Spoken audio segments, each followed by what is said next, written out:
episode of Retail Media Thursdays. I'm Simon Piper, Executive VP for Sky across EMEA, and today we're going to be talking with Sarah Cloy from Unilever.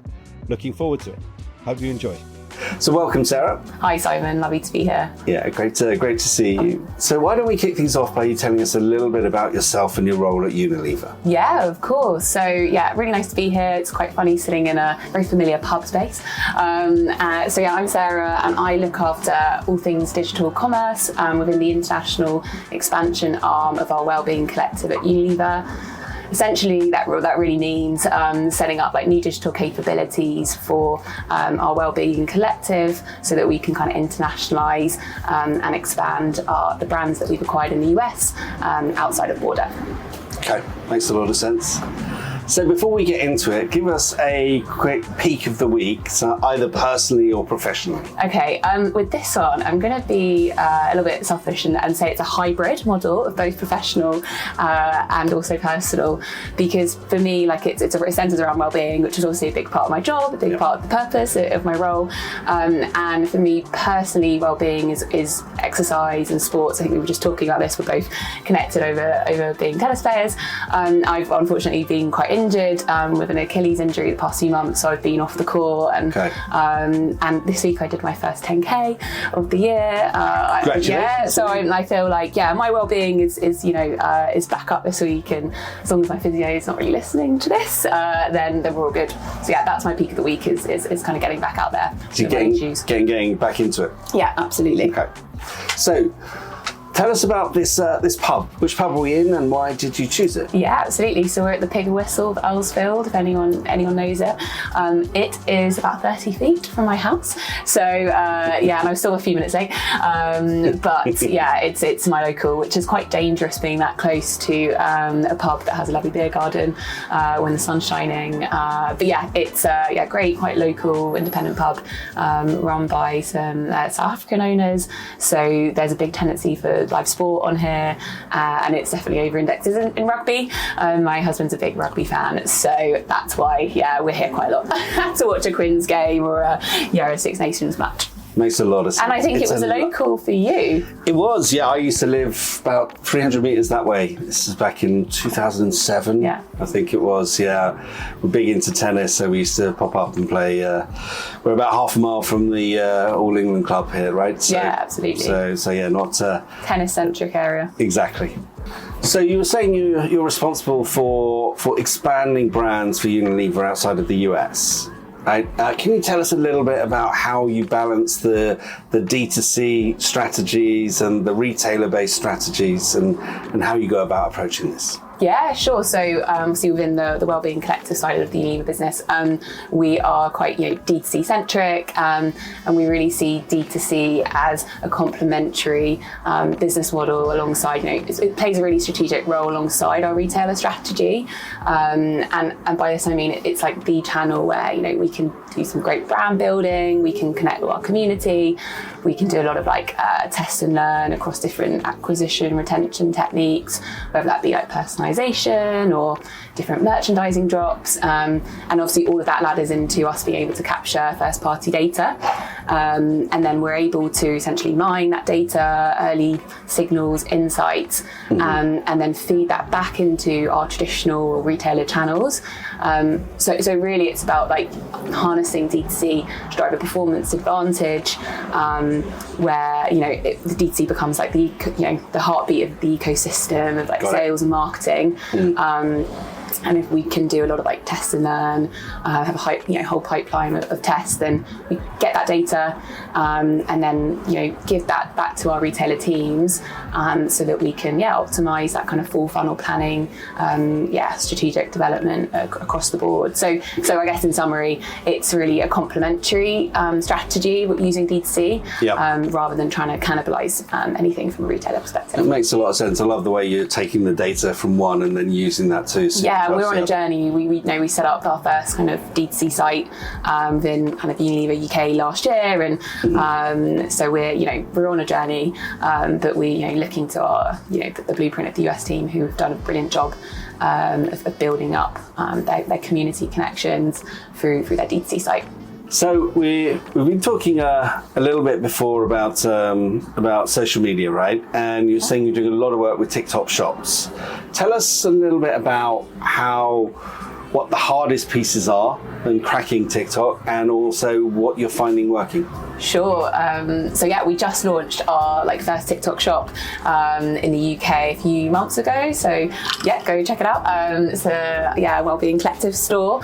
So we're very much on the start of a journey. But to your point, why have we done this? We're able to really stress test this whole culture.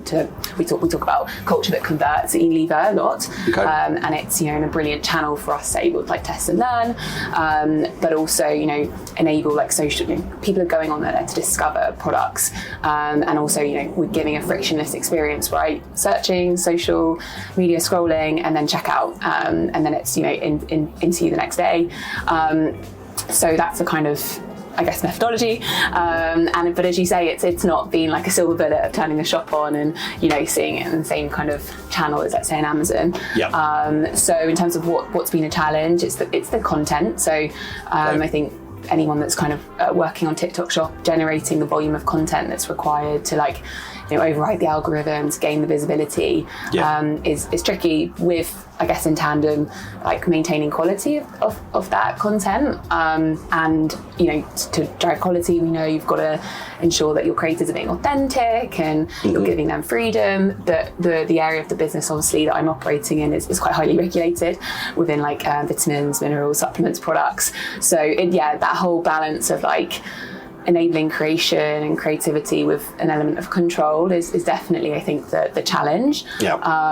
But I think in terms of learning and what we're looking and developing and what's working, to your point, we're really fortunate, a few of us, to go out to China last month and learn from our Unilever China team and some of our TSP partners out there who are doing a brilliant job, and actually met Douyin themselves, and why it's not a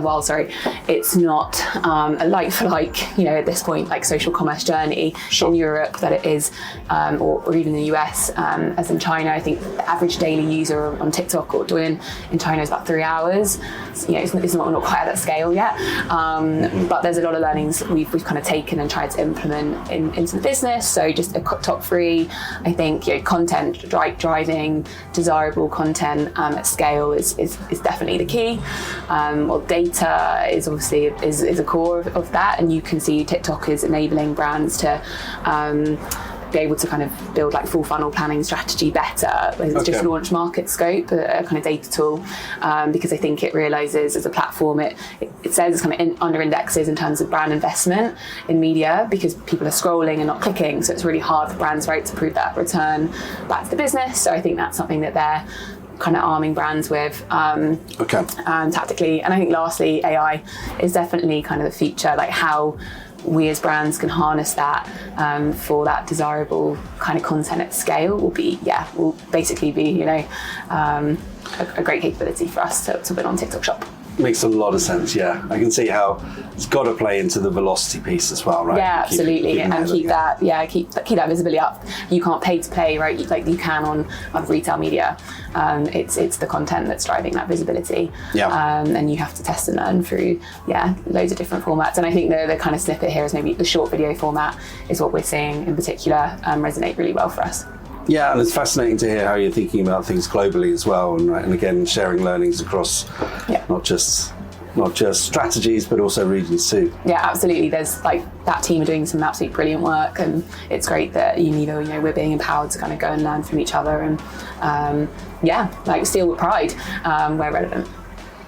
So with a combination of e-com and media under your remit, how do you find a platform such as Amazon to really help drive performance, and how are you using some of the tools like AMC to really help with that? Yeah, absolutely. So as an ex-Amazonian, I can sometimes be a little bit biased in response to this type of question. But no, in kind of a seriousness, I think, we see Amazon as a really unique channel to enable full funnel integrated planning. And I think, and we'll get into it in a minute, but AMC is now enabling brands to measure and optimize full funnel campaign planning to a much greater, more granular level. So I think it's only going to scale up. And this whole kind of top to funnel capability of Amazon, I think, it is quite nuanced. So maybe starting with the top part, we're really trying to drive like efficiency, like CPM efficiency and reach through some of Amazon's higher funnel channels. So like the likes of Twitch or Prime Video ads, even like share voice packages on Prime Day. We're leveraging that and seeing some really great results for efficiency from a reach perspective. So we're not trying to just think about Amazon as a channel for purely conversion, but really comparing those eCPMs versus a Meta or a Google, and then it gets like interesting, right, as a kind of retail media conversation. And I think there's maybe, we were talking about was being quite sporty. I'm a bit biased here again, maybe, but the NFL, and I think there's more, the stat is like there's more eyeballs during Prime Day than there is during the Super Bowl. And I think, look, like how brands can, we as Unilever do invest in obviously some brilliant advertising during the Super Bowl. I'm not saying that shouldn't be a strategy, of course, but it's just, we can't ignore Amazon as a channel for reach. Obviously, as you go through the funnel, engagement is key. So how do you use display or DSP, ads to disrupt that shopper? If you think about the kind of area that we're in at the moment of like launching new brands into new markets, we're trying to create categories. They're not necessarily, shopper might not necessarily be brand loyal at this point. They might not have heard of, say, Liquid IV, but then they're kind of learning, okay, we want to add hydration into my routine. So it's really important, for us that we're kind of disrupting that shopper on that journey when they're coming onto Amazon to search from a category point of view. And then, of course, like slightly lower funnel, sponsored brands, sponsored ads are, critical to win in terms of paying for play, share like basically on shelf through search. I think I read a stat the other day that like 40% of kind of brand searches, and the top spots are through like paid advertising through sponsored products. So need to be investing there, as well as obviously ensuring that the digital shelf is optimized. And again, like your brand store can be a great way of like building that community and connecting with your consumer at point of shelf. And then retention, like I guess you've got subscribe and save, brand tailored promotions, all of that can obviously drive your like CTLV on platforms. So I think it's like really looking at it full funnel, and then now with Amazon Marketing Cloud, them giving us this like clean room technology to plug in our 1P data, we can start like measuring but optimizing that full funnel performance, and ultimately that gives us those tools and I kind of guess return data points to go back to the business and say, hey, maybe we need to pivot some more budget here, or Amazon's pretty smart in terms of I guess arming us with exactly with those data points, the storytelling and the connectivity as well, right? And the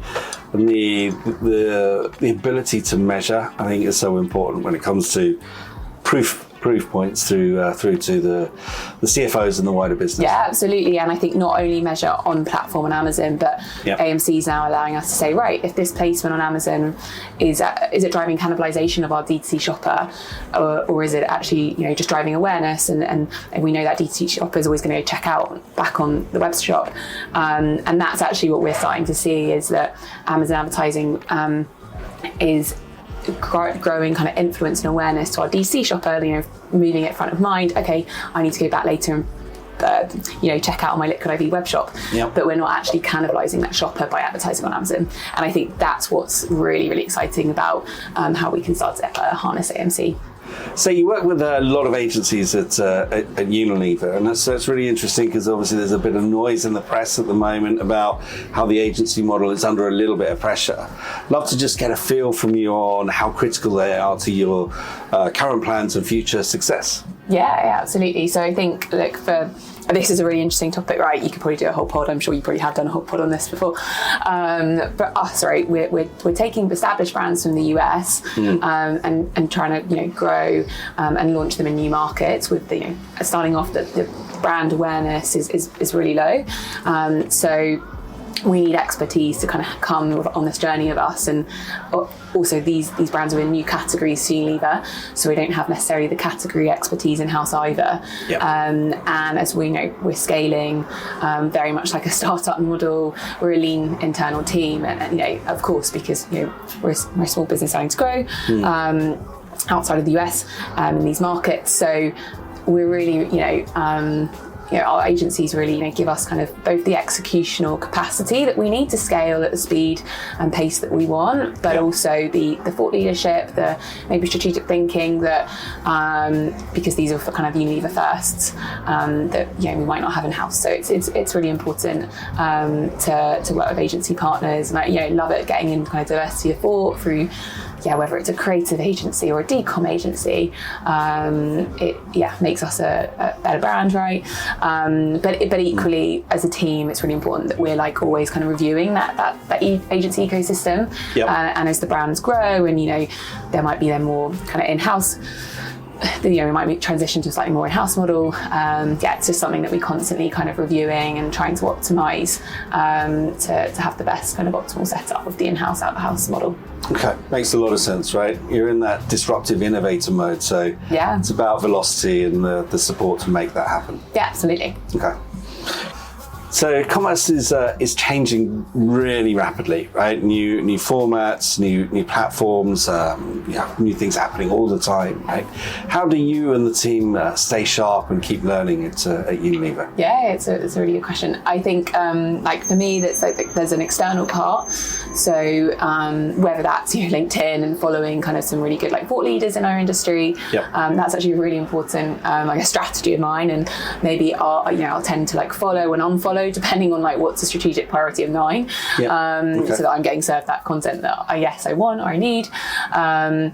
And then I think listening to podcasts, of course, the Retail Media Thursdays, of course, being one of those to learn. And I think another one is being obviously quite choiceful about the events and the conferences and those external training sessions that you go to. And in particular, I really like kind of meeting other D2C founders, so the kind of founder executioners verbatim.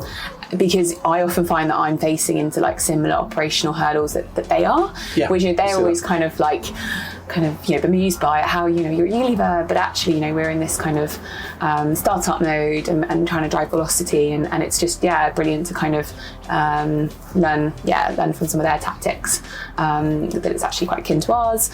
And then I think lastly, just internal, obviously I referenced China and being able to kind of go and learn from our China team, and there's brilliant expertise across the business. If we take even Liquid IV, one of our brands in the US, the Amazon business is doing a brilliant job, and they've got some brilliant people in that part of the business. It's the number 3 best-selling SKU on Prime Day, and so it's about putting a coffee in, obviously coming with relevant targeted questions, but Unilever culture is very people want to help, want to share, and I try and kind of tap into that community as much as possible. Great.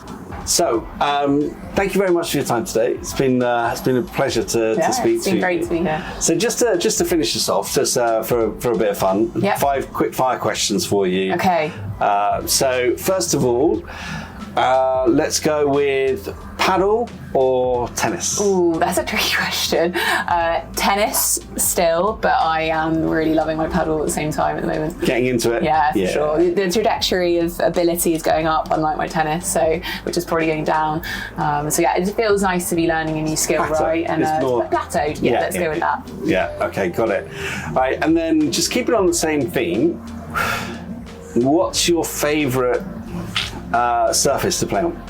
Okay, let's go. I like these tennis questions. Probably acrylic. There's some really nice acrylic courts up the road. Okay. Knighton Park. So that's probably, when you hit a nice ball on the acrylic court, it's good.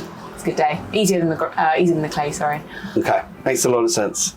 And then, so from I guess a social perspective, restaurants or pub? Ooh. Can I have 50-50? You can mix it up. It's your I think answer. Maybe pub before the restaurant, if that's that. Fine, or both. Maybe both. Both together. Strong. Yeah, and then also from a drinking perspective, what's your favourite tipple?